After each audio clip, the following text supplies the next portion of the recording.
Thank you సేవ గారు. ఈరోజు కొత్తగా వచ్చిన వాళ్ళు ఎవరైనా ఉంటారు సార్ చేయాలి కదా.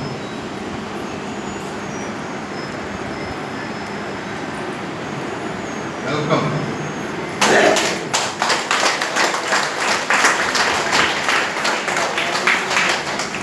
సరదాగా మైక్ ఏర్పడుతుందా?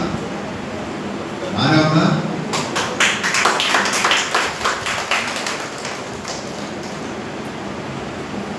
కాసేపు మనందరం జ్ఞానపరిచయం అయిన తర్వాత ఆధ్యాత్మిక జీవితం ఏదైతే ప్రారంభించామో చెప్పాలనుకుంటున్నామో అందులో మనం ఏదైతే గ్రహించుకున్నామో వాటి గురించి సరదాగా కాసేపు క్వశ్చన్ అండ్ ఆన్సర్స్గా చెప్తున్నాం. ఓకేనా? ఓకే.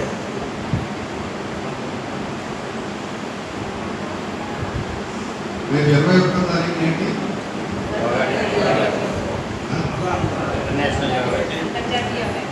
పన్నెండవ అంతర్జాతీయ యోగా దివస్.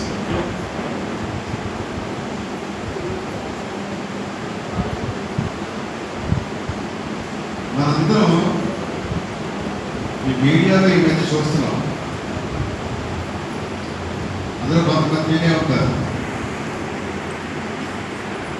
సనాతన ధర్మాన్ని నిర్మూలించారు.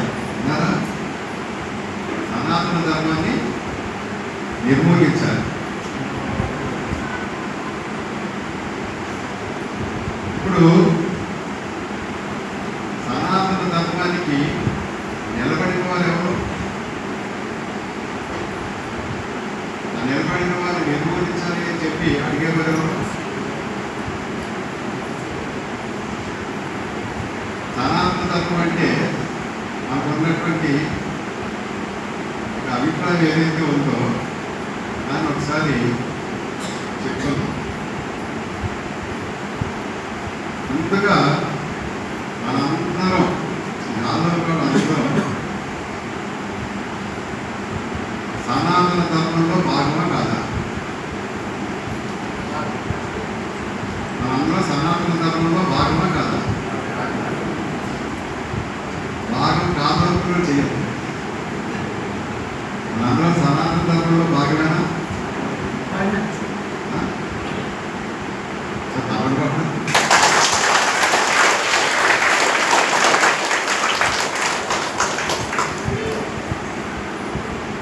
యోగ శాస్త్రము సనాతన ధర్మము రెండు మనకి వేరువేరుగా కనపడుతున్నాయో ఒకదానిగా కనపడుతున్నాయి. చెప్పండి, ఒకటే కదా, గట్టిగా మాట్లాడాలి. నోట్ అనుకుంటేలాగా జ్ఞానంలోకి రాకముందు ప్రశ్నించుకుంటే మనం ఎవ్వరూ కూడా సనాతన ధర్మంలో భాగం కాదు. జ్ఞానపరిచయం అయిన తర్వాత ప్రతి ఒక్కరూ ఇంటింటా జ్ఞానం ప్రతి వ్యక్తి యోగి, భూమిని పుట్టిన ప్రతి వ్యక్తి జ్ఞానపరిచయం అయ్యి సాధన చేసి యోగత్వం అంటే కలియుగ అనేటువంటి భావన,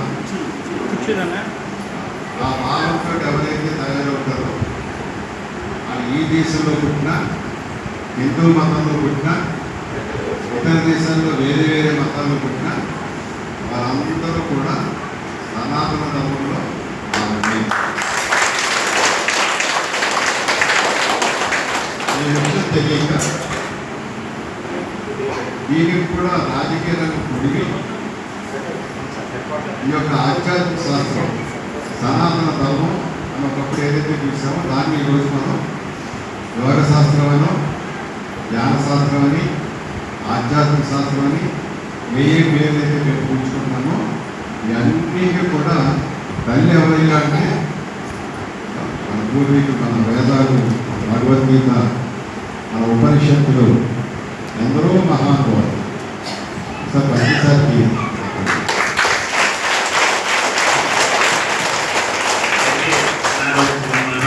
అందరినీ ధర్మం అంటే తెలియనటువంటి జీవితాలు వచ్చి ధర్మంలో ప్రవేశించే జీవితాల కింద మలచినటువంటి గొప్ప ఉద్యమం ఇంటింటా ధ్యానం ప్రతి వ్యక్తి యోగా అనేటువంటి యోగి అనేటువంటి విజయంలో మనందరం మన జీవితంలో ధ్యానపరిచయం అయ్యి సనాతన ధర్మంలో మనందరం భాగస్వామ్యం అయ్యాం. దాన్ని కాపాడుకోవాల్సినటువంటి బాధ్యత ఎవరిదయ్యా అంటే 100% మనది.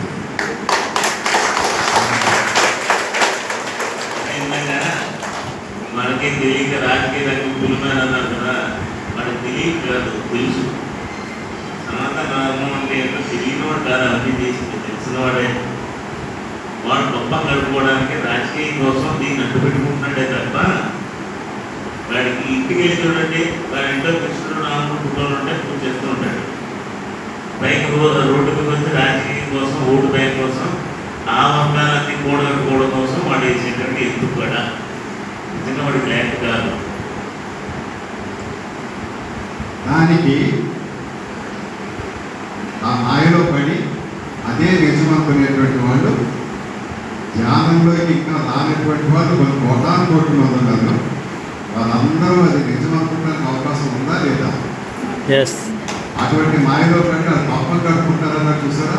ఆ పప్పం కట్టుకుంటానికి అవకాశం ఇవ్వకుండా కాపాడాల్సిన బాధ్యత ఎవరిదయ్యా అంటే ఎవరిది? అక్కడ పక్కదండి.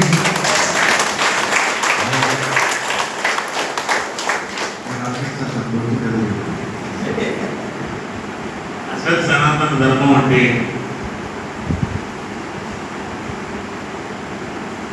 ప్రకృతి ధర్మం అన్నా సనాతన ధర్మం అన్నా ఒక్కటే.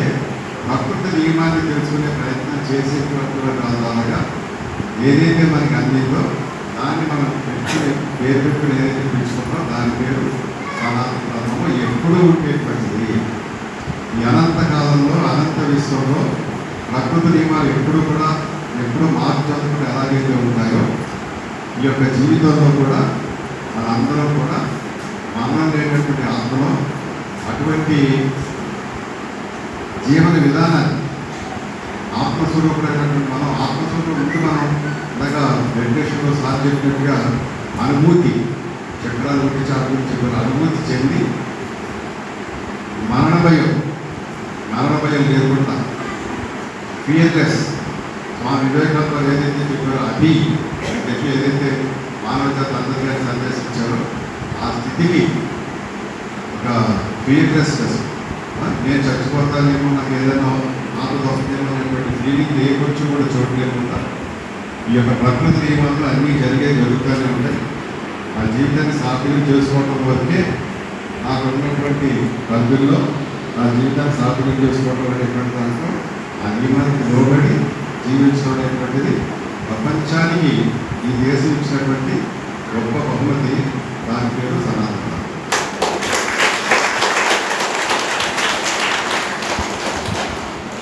అదే మానవ ధర్మం, అదే ధ్యాన ధర్మం. అన్ని ధర్మాలకల్లా ఉత్తమైన ధర్మం ఏంటంటే సనాతన ధర్మం. అది ఎప్పటి నుంచో ఉంది. ఏంటంటే ప్రతి మానవుడు తన ధర్మాన్ని తను ఆచరిస్తే దాన్ని ఆటోమేటిక్గా అయిపోతుంది.